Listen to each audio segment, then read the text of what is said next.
now. He actually met Prince Philip and is the CEO of the Ramadan Foundation, a British Muslim organisation that works around better understanding and dialogue for all communities.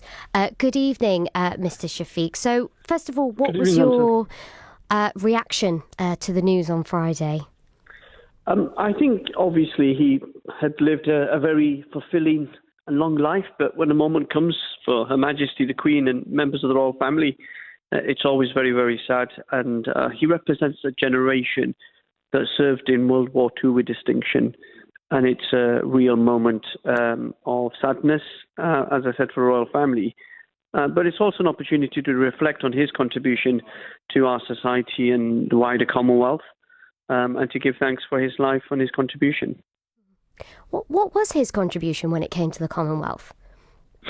Well, I think sometimes we get distracted by some of the gaffes he made and the offence he might have caused with comments that he made. And I'm not belittling those, and it's absolutely right when we reflect on his contribution that we look at the negative aspect. But we shouldn't judge a person's 95% contributions based on small actions of mistakes that he's made. He's had long-lasting links with the Commonwealth going from the 1950s onwards, with Pakistan, with India, with Bangladesh. He had very few successful tours of India and Pakistan during there in the 60s and the 90s. And the Duke of Edinburgh Award, which is recognised and celebrated not just in this country but around the world. There are thousands of Pakistani and Indian young people who are participating in that, and I think that all contributes to an environment where he understood the importance of diversity and understood the importance of the Commonwealth. What was it like when you met him in person? So I met him in 1999 for the first time. It was a garden party in Buckingham Palace during the summer. He was just very gracious. I remember having a very brief conversation, obviously about Pakistan and the Commonwealth, and just generally about cricket, which he was very passionate about. And I asked him about the Norman Tebbit test, and he just laughed and said, "Yeah, I think I've done enough to be declared English," something along the lines of that, if I can remember it correctly. Because obviously those who don't know, he was born in Greece and he had Danish heritage as well.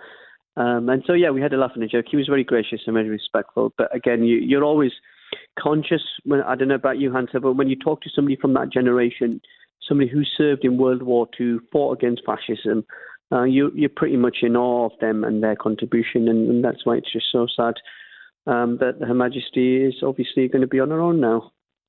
Yeah, it's definitely, say a lot of people are, their thoughts kind of are with the Queen. Just going back to sort of when you met him, I've never had the pleasure of meeting somebody royal before, and I'm just wondering, what did it feel like when you met him and when you were chatting? Like, what was going through your mind? As I said, I was in awe of the fact that here was somebody who had served in World War II with distinction in the Royal Navy, was married to the Queen, had seen so much of the world, and in our history, the history we read in school about World War II and the 60s, the 50s, and here was somebody who lived through it, and I was just blown away by that. And as I said, we can kind of, some people on Twitter and Facebook have been focused on those negative aspects of his life. But I think, we can focus on the positive things and the positive contribution he made. Yeah.